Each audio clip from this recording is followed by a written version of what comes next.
You know what?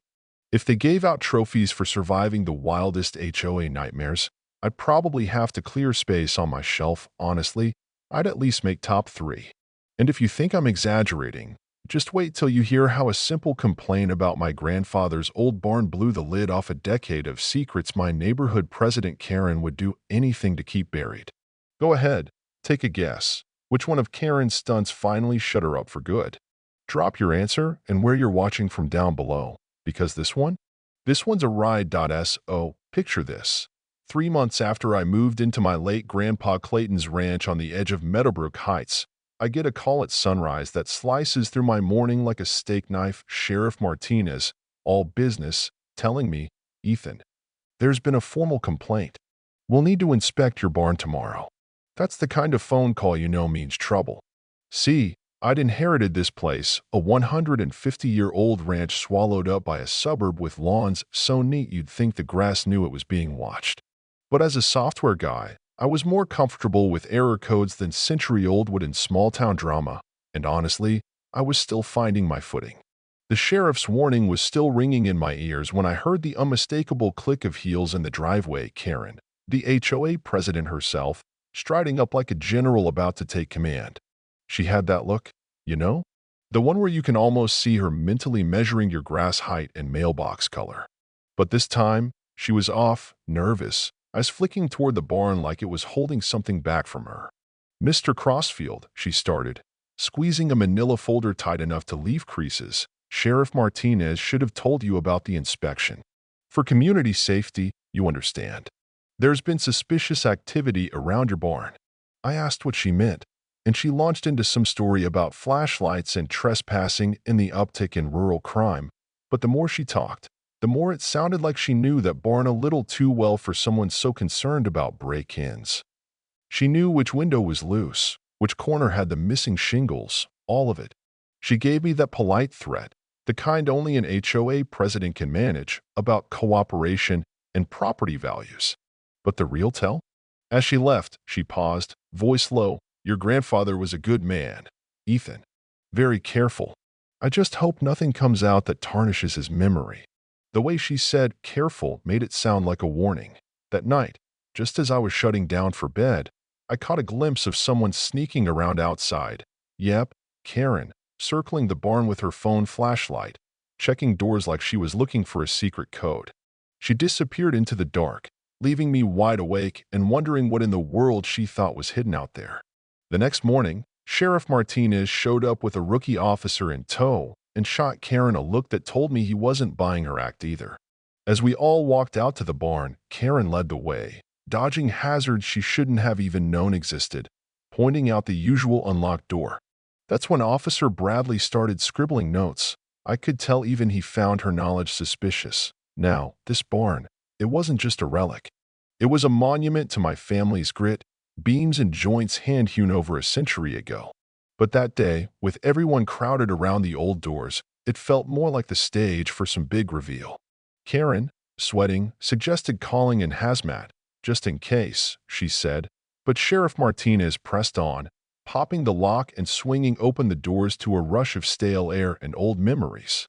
The inside looked normal enough, tools, ropes, equipment older than me, but then Bradley's flashlight landed on a metal safe half hidden under a tarp.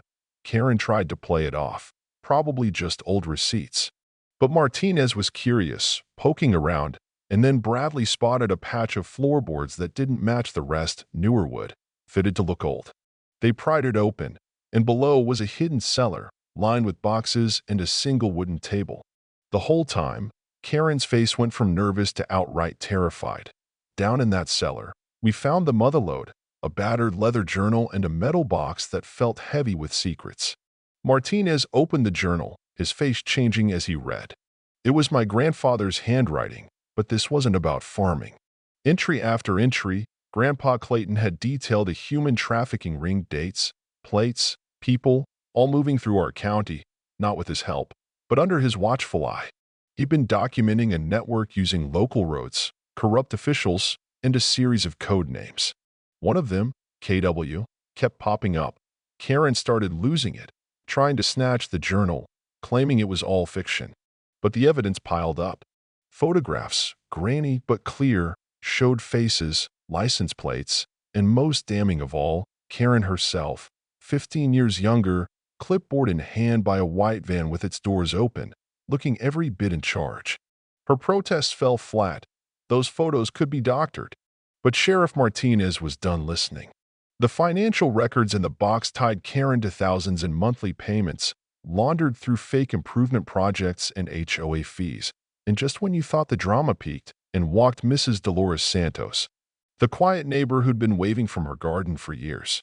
Turns out, she'd worked alongside Karen at the county office and had been secretly copying every suspicious document she saw, permits, registrations, memos, all pointing to a scheme using legitimate paperwork to move people like cargo. She'd even been in contact with my grandfather, verifying what he was seeing and helping build a paper trail that was airtight. The final blow came when Mrs. Santos pulled out emails and photos of Karen meeting shady types in the parking lot, exchanging envelopes, always followed by a special permit. She documented at least 30 individuals trafficked this way, some rescued, many still missing. The emotional cost was brutal, families ripped apart, people lost in the system. Even Karen, broken now, tried to justify herself. I had debts, I was desperate, I never hurt anyone myself. But Mrs. Santos wasn't having it. Every signature on those permits was a real person, a real life disrupted. The FBI, it turned out, had been watching Meadowbrook Heights for years, tracking the weird finances and inflated fees. Karen's panicked police complaint was the domino that let the feds walk right in. Every discovery was now court-admissible. When Agent Chin arrived, she laid it all out. $2 million laundered through the HOA, Karen's fingerprints on everything. Even more chilling, survivors came forward online, recognizing Karen's face and voice. Her arrest wasn't a spectacle, just a quiet, final end to her reign, the kind of justice that feels heavy, not sweet. As the truth unraveled, the other board members fell too, each caught at their own little stations of crime, trying to cover tracks as the FBI closed in. The neighborhood, shell-shocked but relieved, rebuilt from the inside out. Mrs. Santos became the new president, bringing actual transparency, while my grandfather's barn became a shelter for trafficking survivors, turning a place of secrets into a place of healing. 6 months later, I watched Karen get sentenced. 25 years, stripped of every ounce of power she'd used to hurt others. But the real story was in the way Meadowbrook Heights transformed, neighbors finally working together, sharing openly, the community I always hoped it could be. Even so, the lesson stuck. Sometimes the biggest dangers were the friendliest faces, and sometimes the bravest acts are done by people who never sought the spotlight. So, have you ever had a Karen in your neighborhood? Someone who seemed too interested in everyone else's business? What secrets do you think your HOA might be hiding?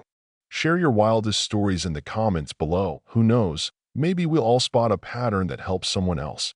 If this story got you thinking, like and subscribe for more true tales. And remember, truth always finds a way out, no matter how deep it's buried.